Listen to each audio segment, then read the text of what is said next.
A middle-aged man with a scruffy beard and wearing a faded hoodie stepped out of an old Toyota Corolla with peeling paint. His gaze stopped at the large sign hanging on the building Torres Automax, transparent deals, family-like service. But those words were now just ruins. No one in the showroom recognized the man. No one knew that he was Michael Torres, the founder of Torres Automax, the dealership chain once hailed as the most trustworthy place in America. He wasn't here for a visit. He was here to investigate, not as the CEO, but as a father, a man who had been betrayed by the very values he had spent his entire life building.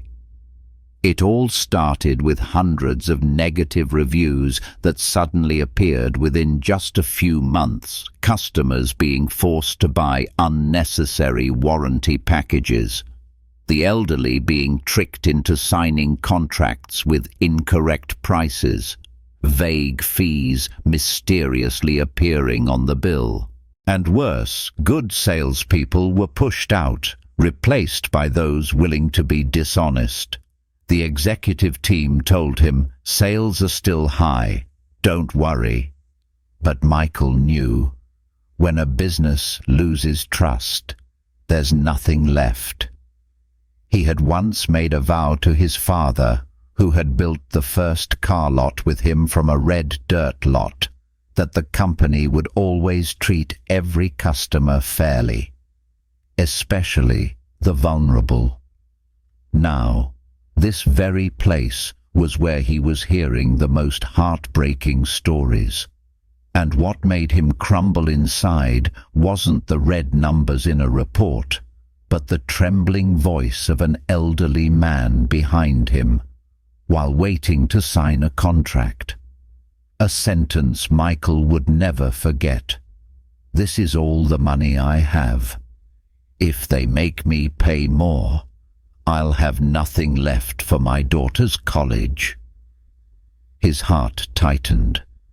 There was no doubt anymore the legacy he was once proud of had been sabotaged from within, and there was only one way to win it back, to start over in the role of someone without power, without identity, without privilege, an ordinary customer, to see if the very system he had built would still treat ordinary people fairly. The beat-up Corolla pulled into the Torres Automax parking lot under the harsh afternoon sun. Michael, now Mike Carter, a construction worker from Detroit who had just moved to Cincinnati, sat silently in the car for a few seconds before opening the door. The heat radiating from the asphalt blurred his vision, but he didn't feel the heat. He felt anxious, not anxious about playing a role, but anxious that what he was about to witness might completely shatter his faith in the legacy he had built.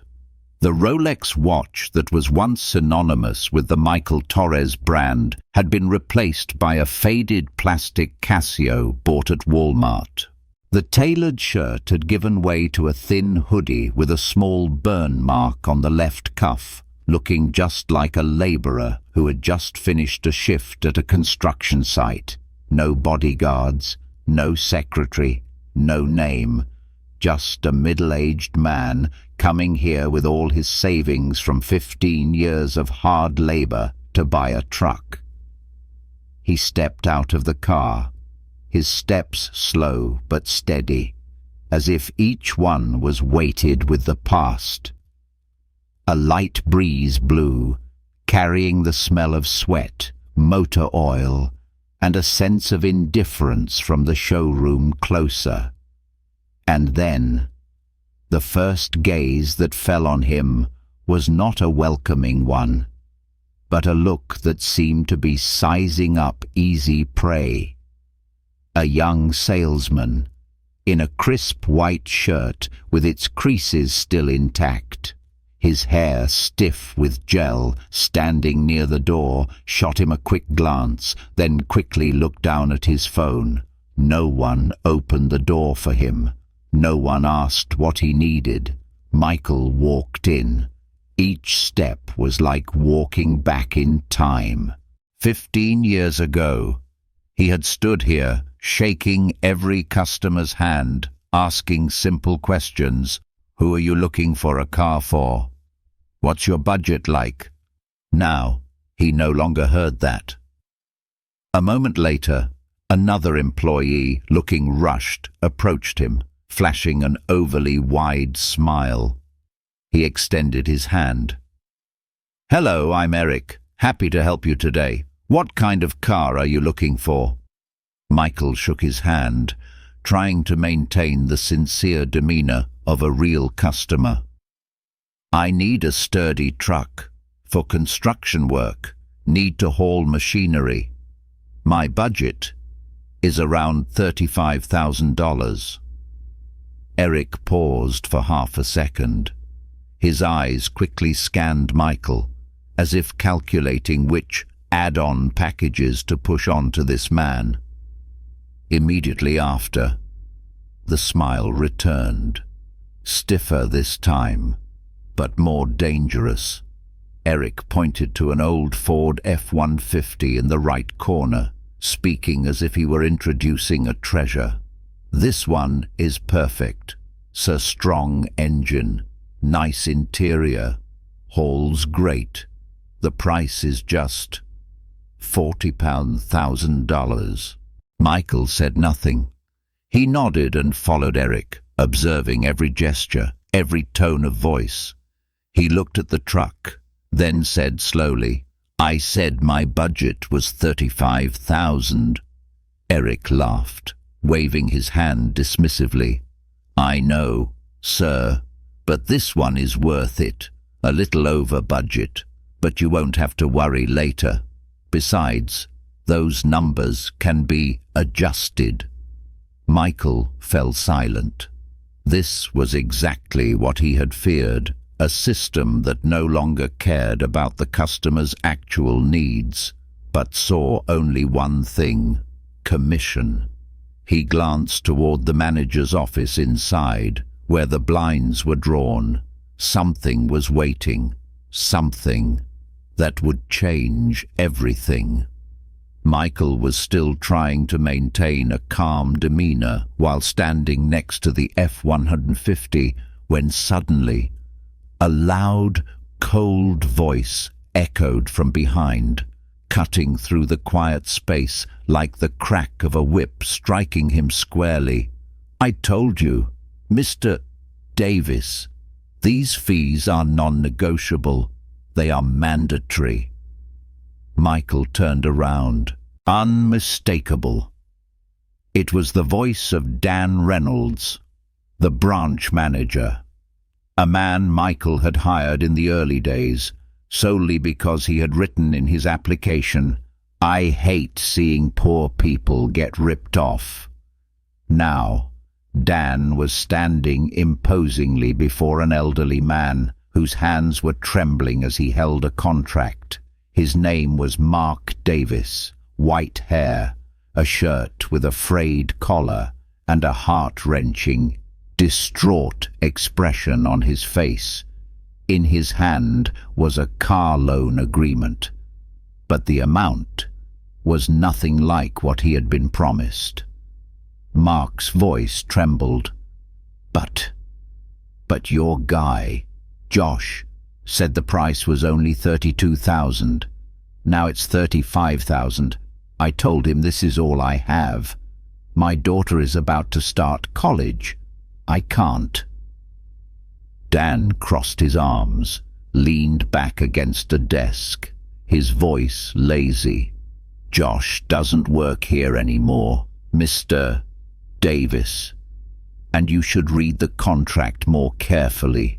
It clearly states market adjustment fee, extended warranty, and priority service. They've all been added." Michael felt his heart clench. Not because of the price, but because of the look in Mark's eyes, eyes that once held hope, now only held pain. No one should be treated like this, especially an elderly customer who lacked the knowledge to argue back. Mark whispered, "But I don't need the extended warranty. I just wanted to buy the car to drive my daughter to school every day." Dan cut him off, as blunt as a knife's cut. "That's the policy. If you can't afford it, maybe you shouldn't have come here in the first place." A cold anger crept up every one of Michael's vertebrae. He had heard words like these from other dealerships, the kind of places he had vowed Torres Automax would never become. And now, his own name was being used to hurt the vulnerable. Eric, standing beside him, flinched slightly, glancing at Dan, then at Michael, forcing a strained smile. "Don't mind him, Mr. Dan can be a bit harsh, but everything will be fine." Michael didn't answer. Every cell in his body was fighting between staying calm and exploding, but he knew a punch couldn't fix a corporate culture. Only the truth could do that.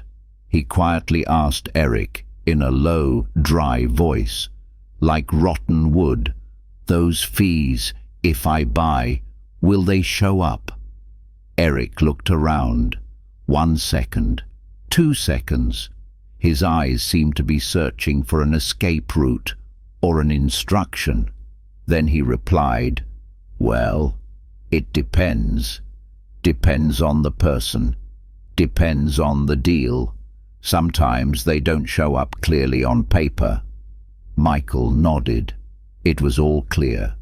Customers like Mr. Mark weren't being cheated just once. They were being cheated by an entire system designed for concealment. And Dan wasn't just operating it. He was its symbol.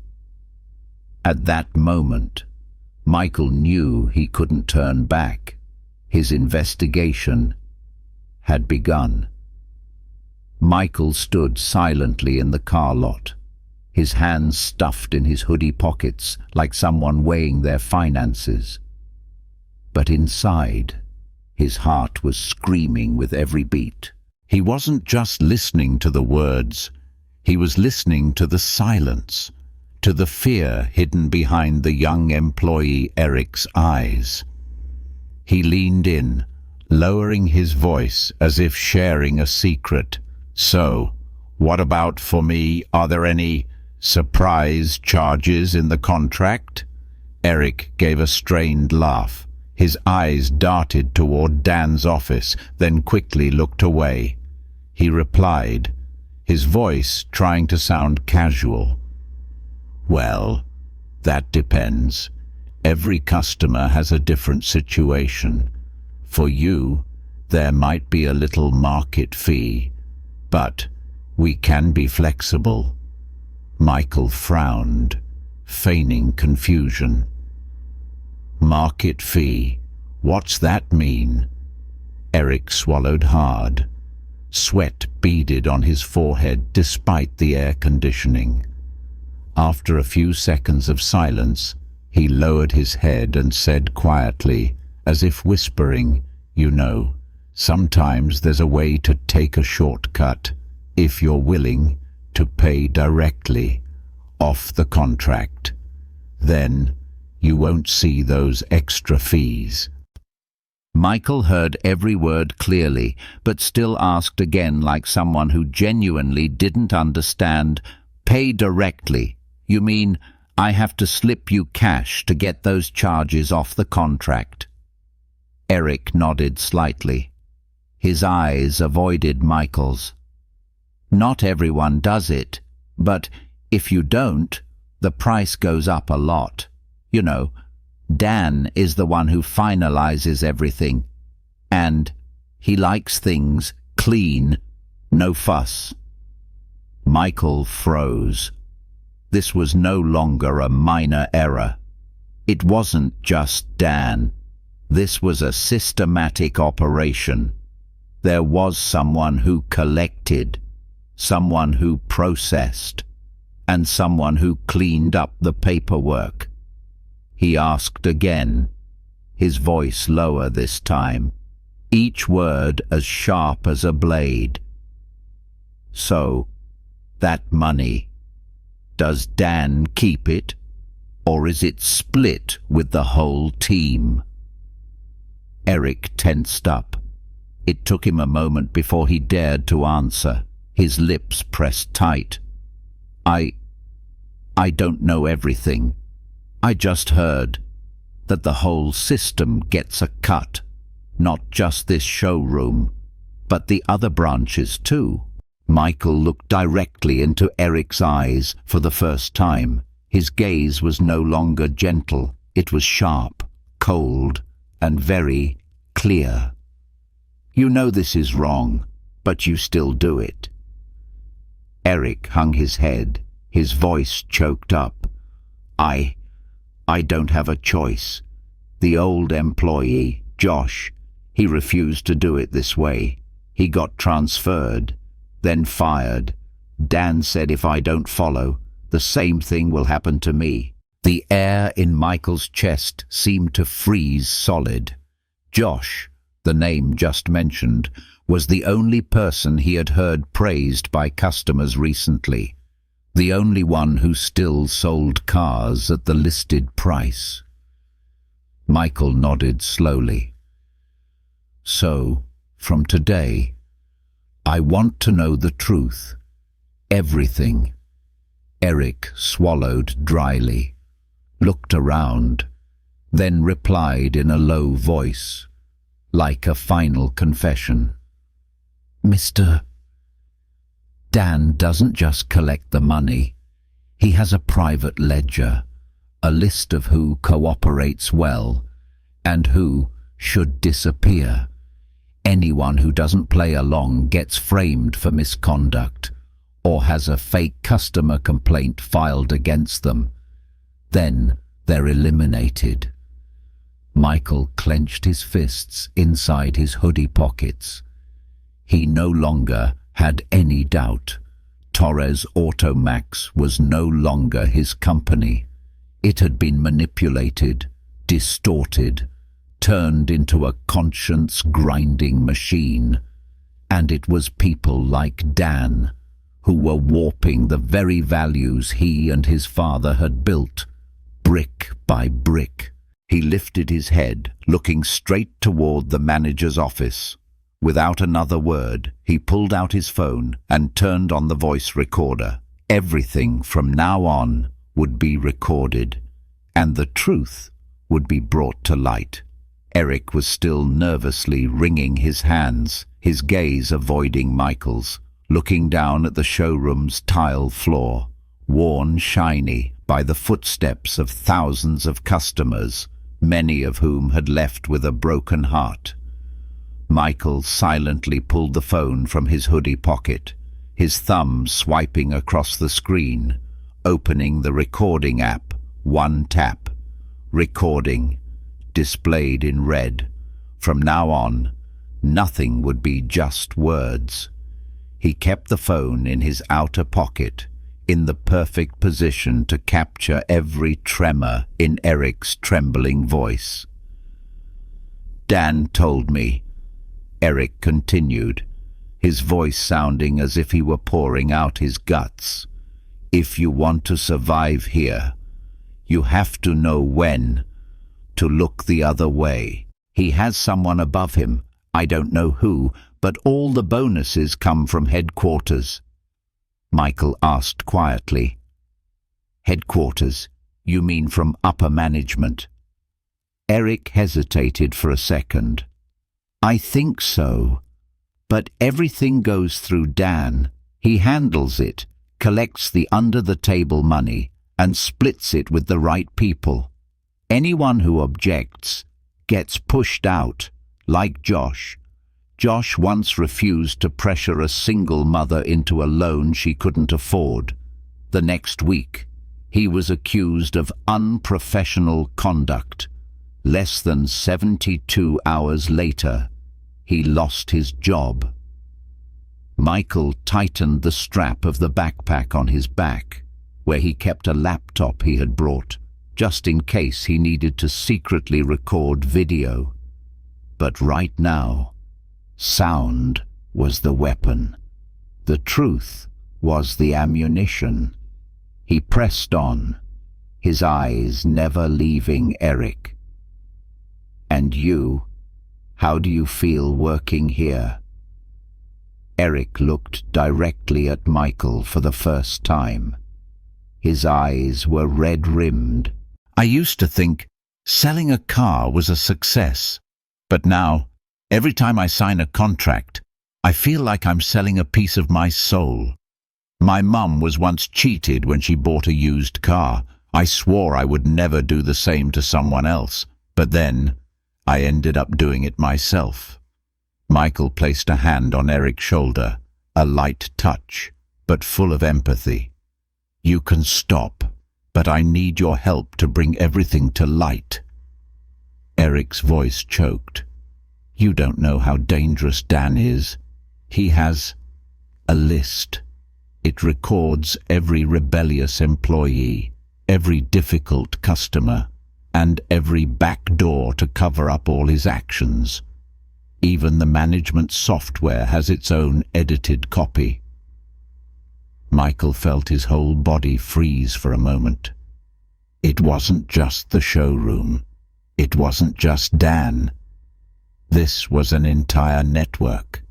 A rotten system protected from the inside, and worse, it bore his name. Michael lowered his voice, no longer a customer asking for a price, but a founder awakening. "Do you dare to say that to Dan's face?" Eric gasped, then shook his head, tears welling in his eyes. "He would kill me, not literally, but he would erase me from this industry. All it takes is a few emails, a fake report, a malicious review. No one would ever hire me again." Michael closed his eyes. The breeze from the main entrance wafted in, carrying the scent of new car plastic and the stench of betrayal. He spoke slowly, each word pressing down on his anger. "Then we have to make it so that when you speak, he can't erase you anymore, because everyone will be listening." Eric's eyes widened, not yet understanding. Michael tightened his backpack strap, turned and walked away, leaving behind a single sentence: "Stay strong. Don't say anything to anyone. Tomorrow, the truth will have its own microphone." Michael stood before the frosted glass door of the branch office, where Dan Reynolds was sitting with his legs crossed on a chair, flipping a metal pen in his hand like a toy. The blinds were half drawn, casting a dim streak of light onto the floor. There was no welcoming laugh, no polite invitation, only a quiet, all-encompassing smugness that filled the room. Michael took a deep breath. He checked one last time the phone was still recording. The angle from the camera clipped to his backpack strap was still pointed toward the ceiling, high enough to capture the voices. He knocked on the door, without waiting for an invitation, and walked in. Dan looked up, his eyes scanning Michael, the faded hoodie, the dusty shoes, the tired expression, not a flicker of recognition. He gave a lazy half-smile. "Ah, a customer who looks like he has a complaint." Michael sat down in the chair opposite him. He didn't smile. He just said slowly, "No. I just want to ask you about the fees." Dan leaned back in his chair, crossing his arms. His voice sounded like he had played this hand 1,000 times. You know, in this business, everyone has a little market fee. Customers never read the fine print. That's not our fault. Michael kept his voice even. And if they object? Dan shrugged, a faint smirk on his face. Then they don't buy. Someone else will. We don't need customers who are too smart. He fell silent. A part of him wanted to stand up and slam the table, but the more important part, the part forged over 15 years of building a business, told him to wait, to let him hang himself with his own words. Michael leaned forward, his gaze becoming sharp. And what about taking a shortcut, giving cash, getting the fees removed from the contract? Is that true? Dan froze for just a fraction of a second. Then he laughed, a hollow, cold laugh, like ice. Well, you're a quick one. But you should remember the world doesn't run on ethics. It runs on profit. Michael looked straight into Dan's eyes, as if piercing through that shell of confidence. And the owner of the company, what do you think? How do you think he would react if he knew about this? Dan raised an eyebrow, his voice dripping with disdain. The owner, Michael Torres. He's busy opening another branch in Arizona or somewhere. A high-level CEO, sitting in a fancy boardroom, will never know what his employees are doing on the front lines. As long as the sales numbers are up, ethics can be adjusted. Michael clenched his fist, but maintained a slight smile. A smile, not of a resigned customer, but of someone about to shatter the final mask. He slowly pulled the phone from his pocket, the screen glowing with the red text recording 12:14 minutes. Dan blinked, still not understanding. Michael hit the play button, and immediately Eric's voice echoed, trembling, but clear. Dan said if I don't follow, I'll be fired like Josh. All the fees can be waived if the customer pays in cash. Not just this showroom, but the other branches too. The air in the room suddenly grew colder than the air conditioning. Dan was speechless. He leaned forward, his voice beginning to tremble. Wait, it's not what you think. Michael stood up. At this moment, he was no longer Mike Carter. He was Michael Torres, founder, chairman, and the only one with the right to pass judgment. He spoke clearly, each word like a hammer striking stone. No, Dan, I think it's exactly what I hear. And today, I'm not just hearing it. I'm proving it. Dan shot up, the swivel chair behind him stumbling back like the confidence that had just slipped from under his feet. His face, so arrogant just a moment ago, was now ashen grey. You are, he stammered, his mouth opening and closing as if trying to swallow the very name he had once scorned. Michael didn't need to confirm. He walked out of the office, his phone still recording, and the glass door swung open like the beginning of a trial. In the customer reception area, where employees were scattered around the lobby, their eyes fixed on the manager's office as if they had heard something, Michael's voice boomed. I am Michael Torres, and I have heard with my own ears how this company has betrayed every value my father and I ever built. A wave of silence sucked the sound out of the showroom. Eric, standing at the corner of the reception desk, stared wide-eyed, as if he had just witnessed an earthquake rumbling up from the ground beneath his feet. Dan ran out after him, his voice still trying to cling to its last shred of authority. "Michael, calm down. We can talk privately." Michael turned back, his eyes as sharp as knives. "You had time to talk privately for 15 years, and you used it to build a system of deceit, extortion, and humiliation of customers. Now, you're out of time."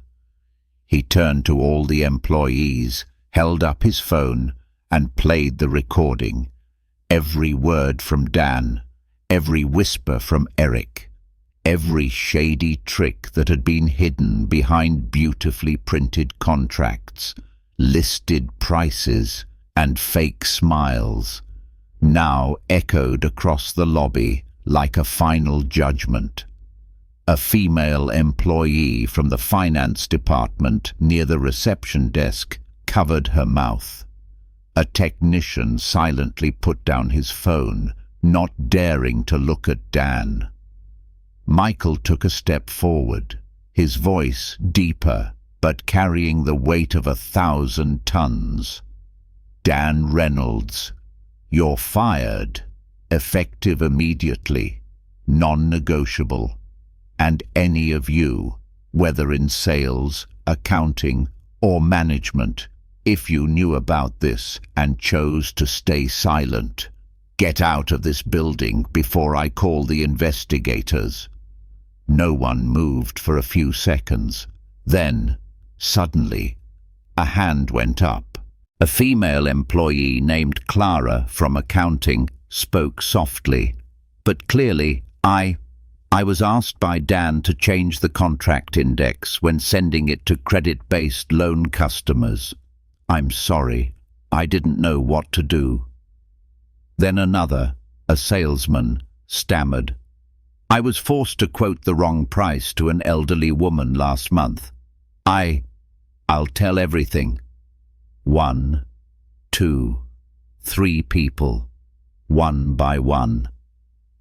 The wall of silence was broken. Dan was stunned. He looked around as if searching for something to hold on to, but the entire showroom had now turned its back on him. No one called him boss anymore. No one covered for him anymore. Only one person stood facing him, the very man who had once trusted him the most. Michael turned to the security team, his voice firm.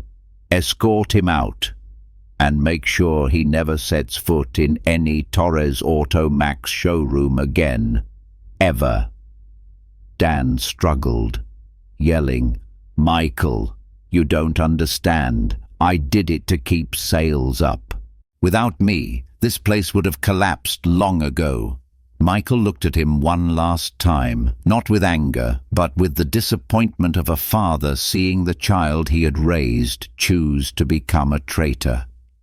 "No, Dan, everything only started to fall apart when you thought ethics were something that could be bargained with." The next day, as the sun rose, the main office of Torres Automax did not open to customers. There were no promotional events, no employees waving cars into the lot, only a lone man sitting in a second-floor office, holding a desk phone, his hand trembling slightly, not from age, but from the weight of the words he was about to say. Michael looked at the list in front of him. Over 300 names. Over 300 families who had been hurt by the very company that bore his name. And he decided he would call every single one. The first call, the name that caught his eye, was none other than Mark Davis, the elderly man with trembling hands from the day before, who had almost traded his daughter's college fund for an overpriced car. Michael took a deep breath and dialed the number. The phone rang. 1, 2, 3. Then a hoarse voice answered. "Hello." Michael swallowed hard. Then he spoke, his voice sincere. "Mr. Davis, this is Michael Torres, the owner of Torres Automax." There was silence on the other end.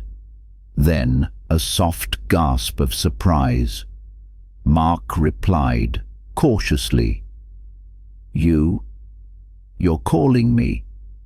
Is it about the other day?" Michael nodded, though he knew the man couldn't see him. "It's about everything.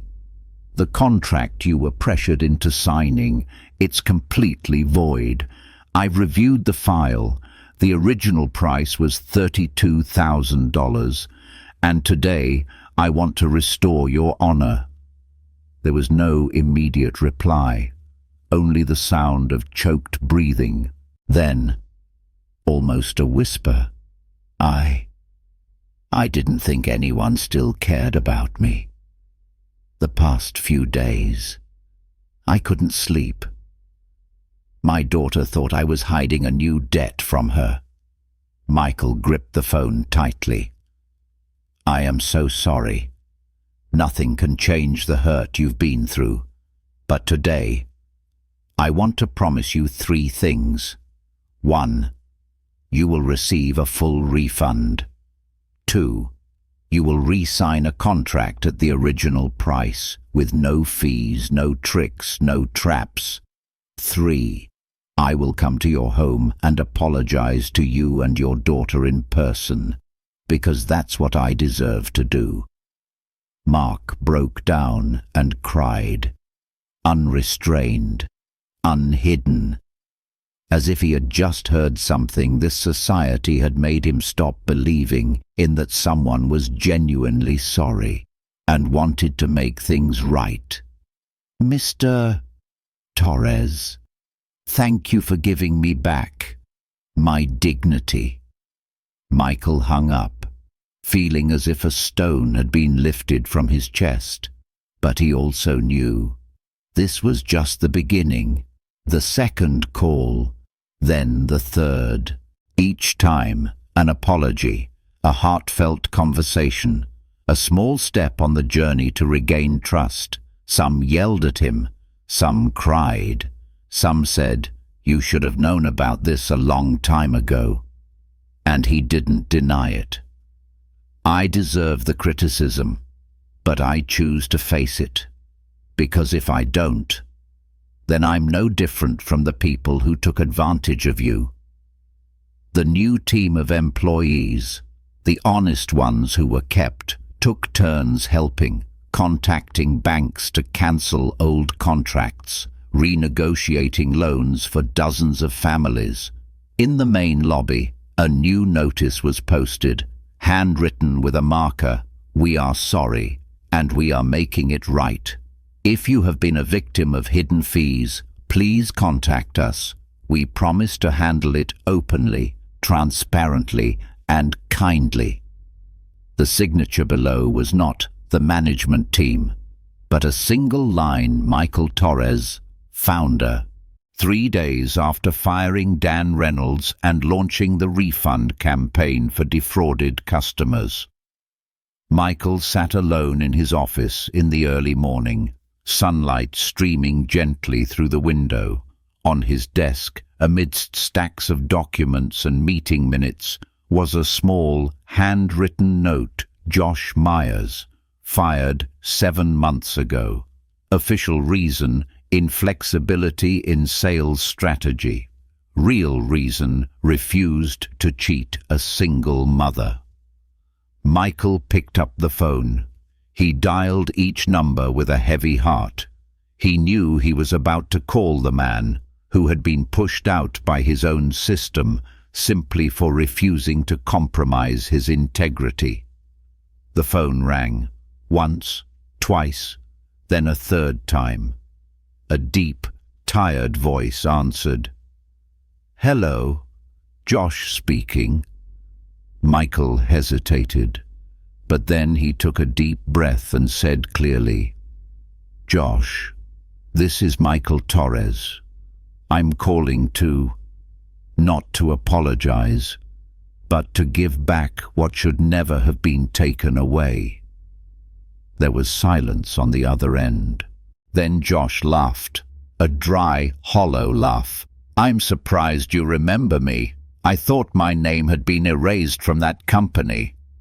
Michael nodded, as if Josh were sitting right in front of him. "I remember you. I remember you because you were the first person who dared to say no in an environment full of, 'All right, I understand.' And for that, I want you to come back, not as a salesman, but to lead the nationwide corporate ethics program for Torres Automax. You will train, supervise, and have full veto power over any transaction that shows signs of wrongdoing."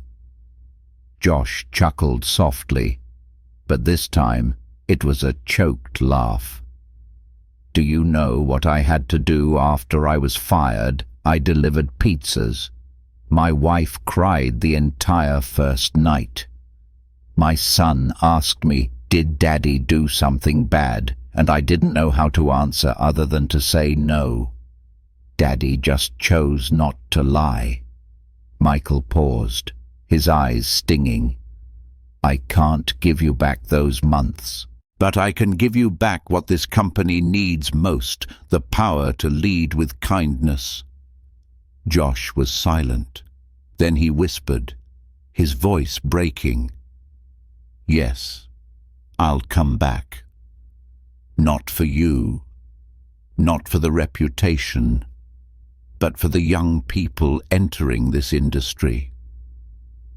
They need to see that there's a path you can walk without getting covered in mud." That very week, Josh was appointed Director of Corporate Ethics. He walked into his first board meeting, the same room where he had been quietly dismissed, wearing a simple white shirt and holding a rule book with just 3 lines: "Do not lie. Even to make a sale. Do not deceive, even if a superior orders it. Do not stay silent if you see someone being hurt." Below the plaque, Josh signed his name, right next to Michael Torres's signature. Josh's presence changed the company's atmosphere. Young employees, like Eric, began to ask more questions. Is this fair? Is there a way to help the customer rather than forcing them to buy? And for the first time in years, the showroom no longer echoed with the sound of rushed deals being closed, but with the sound of questions and listening. Josh didn't need power. He just needed the ability to prevent someone from repeating his own mistakes. Michael watched from a distance as Josh shared his story with a group of new interns. In his eyes was a smile, not because he had atoned enough, but because he had chosen the right person to start doing the right thing. Not a single dollar spent on marketing, not a single radio ad, not one social media clip with shocking deals today. And yet, just 2 weeks after the cleansing at the Central Branch, the Torres Automax showroom in Cincinnati started to get busy again. The first person to return was Mrs. Jenkins, an elementary school teacher who had bought an SUV here last year, and later discovered she had been charged nearly $1,000 for a premium interior cleaning fee, even though the car still smelled like fast food from the previous shift's employee. She walked into the showroom, holding her old contract, her eyes wary. But when the receptionist invited her to sit and handed her a transaction ethics checklist, something Josh had just implemented the day before. She was almost bewildered. "No extra fees. You're not forcing me to sign anything." The young employee smiled. "We don't do that anymore, ma'am. We're here to help you find the right car, not the right profit margin for someone." Mrs. Jenkins's eyes welled up. Then, right in front of the employee, she made a phone call to her retired teachers group, recounting the story. "I didn't think I would ever trust a dealership again, but this morning, I do." 2 days later, the showroom was packed, not because of a sale, but because word of mouth had spread. Michael Torres called to apologize to everyone personally. "That guy Josh who got fired is now the most honest manager I've ever met. This showroom won't let you buy a car if they think you're taking on too much debt." On social media, a short video filmed by a customer showing Josh telling an older man, "Sir, I don't think you should take out this loan because the monthly payments will exceed your pension," received over 4 million views. Viewers commented, "I've never seen a car salesman advise a customer not to buy. This is why I still believe in honest business." Torres Automax, where they sell cars with a conscience. A group of marketing students from Ohio University came to the showroom to study the model of reputation recovery through transparency. A consumer protection organization called to invite Michael to speak at a conference on business regaining trust. And notably, other showrooms in the Torres Automax network began to voluntarily submit internal reports, reviewing their own add-on fees before Michael even asked. Eric, the young man who once trembled before Dan, now became the bridge between the young team and the new ethics program. He often ended his training sessions with one sentence: "I used to think I had to choose between survival and doing what's right. But then I realized, to survive long-term, you have to live right." Michael watched everything from his second-floor office, the place where he once felt so disconnected from his own company. Now, every customer thank you email, every employee who walked in with brighter eyes than the day before, every child who came with their parents to test drive a new car without suspicion in the salesperson's eyes, was a healing medicine.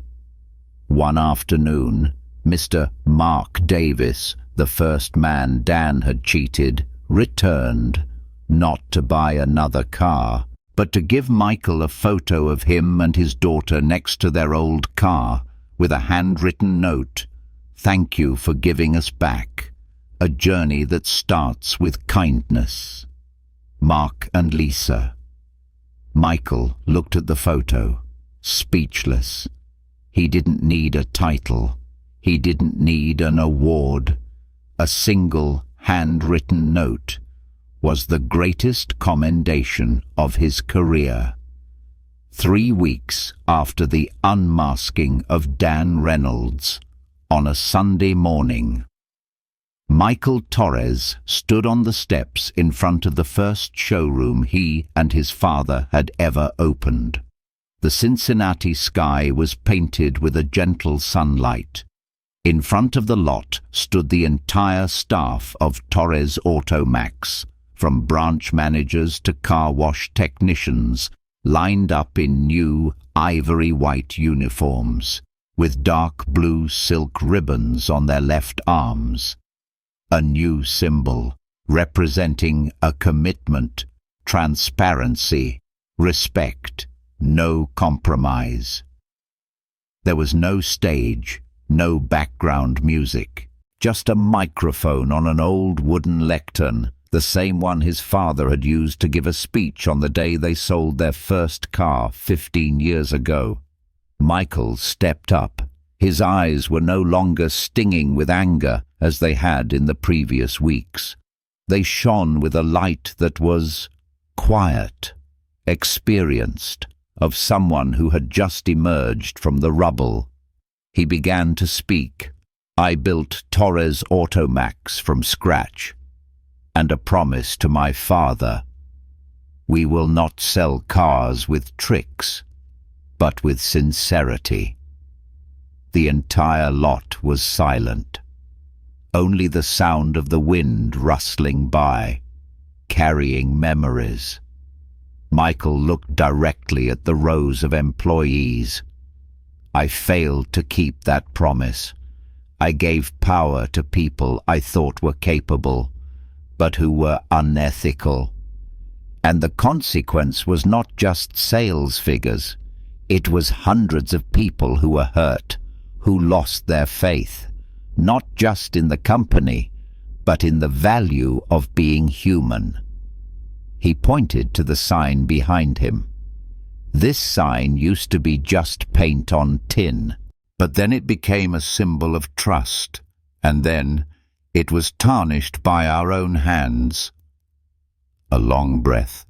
Then he said, clearly and forcefully, but today, Torres Automax declares a complete overhaul. Every contract, every piece of advice, every number will have to pass through one-door conscience. A slow round of applause began, not thunderous, but solid. Eric, standing next to Josh, was the first to place his hand on his left chest, then a second, a third, until hundreds of arms were raised in unison.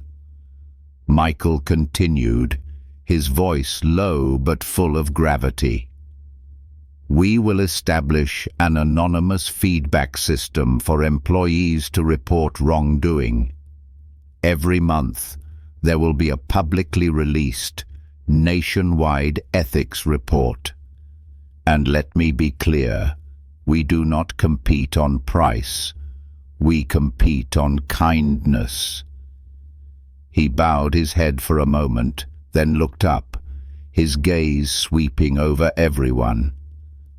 If you think ethics are a weakness, leave this company right now. But if you believe that honesty is a strength, then from today, you are not alone.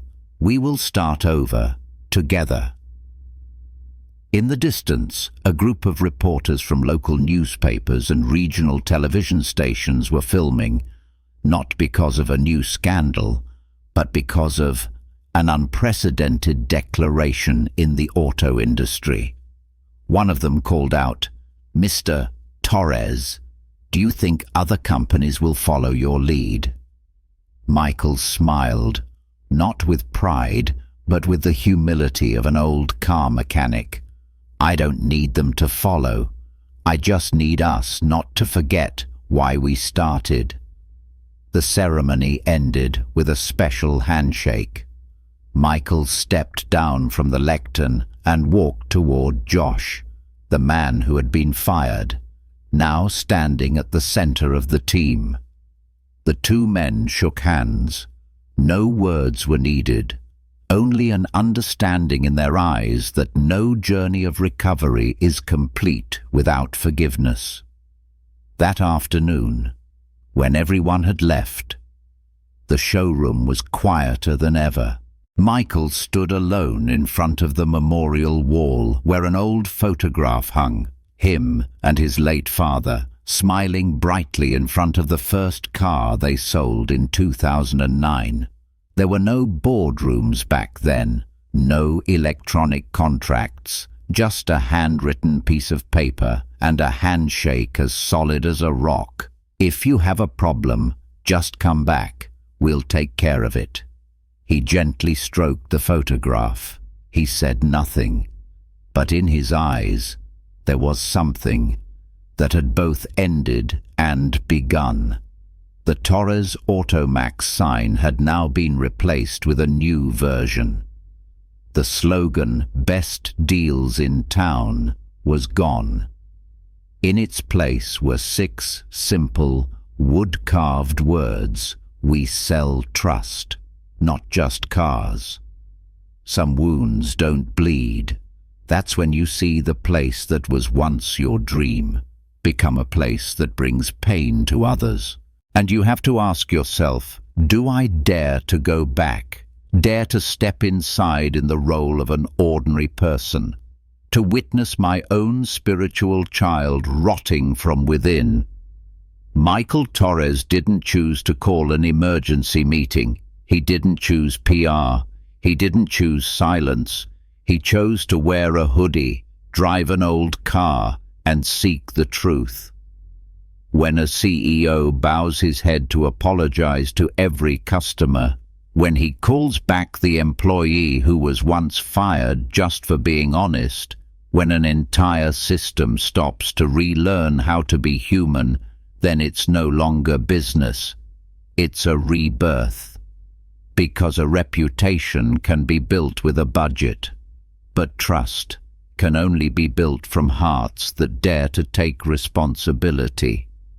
You can cheat others to get rich, but only when you face your mistakes do you become worthy of respect. This isn't just a story about a truck. This is a story about a man driving an old Corolla back to find himself again. Thank you for watching until the very end. And if you believe there are still people in the world who do the right thing, even at a cost, please share this story, because maybe someone out there needs it more than you think.